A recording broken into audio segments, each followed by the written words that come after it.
नागपूर येथील max hospital येथील घटना. बहिणीने लिव्हरदान करूनही शेवटी पेशंट मयत. 40 लाख भरूनसुद्धा पैशांची वारंवार मागणी. शेवटी पेशंट काळाच्या पडद्याआड. सोलापूर जिल्हा प्रतिनिधी MK न्यूज नागपूर. पेशंट जिवंत आहे, जिवंत आहे. मेलेला पेशंट जिवंत आहे. एक दिवस मरण्याच्या आधी बोलते की तुमचा पेशंट छान झालाय, डिस्चार्ज द्या. दादा सगळ्याच्यावर टाका, फेसबुकवर टाका, इंस्टाग्रामवर टाका, बरेच टाका. इतकं हॉस्पिटल खराब आहे.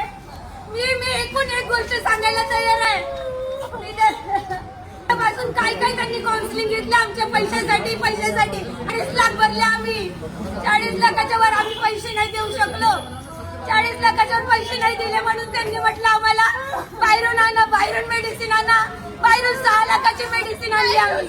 बाहेर घेऊन जायचं, बाहेर कसा नेणार काही समजत नाही. माणूस बाहेर कसा नेणार, कसा नेणार आयसीयूचा माणूस बाहेर. एका महिन्यात 5 लोक मरतात. 60 लोक रुपये घेऊन तुम्ही पेशंटला वाचवू शकत नाही. कसला दवाखाना आहे तुमचा? तुम्ही रियालिटी का नाही सांगत लोकांना?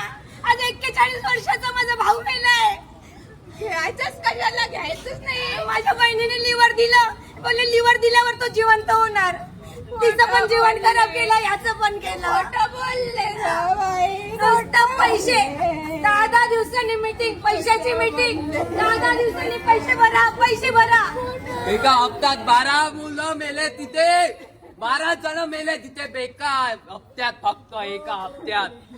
या हॉस्पिटलला या कलर काय फक्त हॉस्पिटलला पैशासाठी लुटाले एवढे जण. समजलं का तुम्हाला? एवढ्या माणसाने ठेवते फक्त पैसा लुटासाठी. पैसा घ्या, पेशंट घ्या, बाकी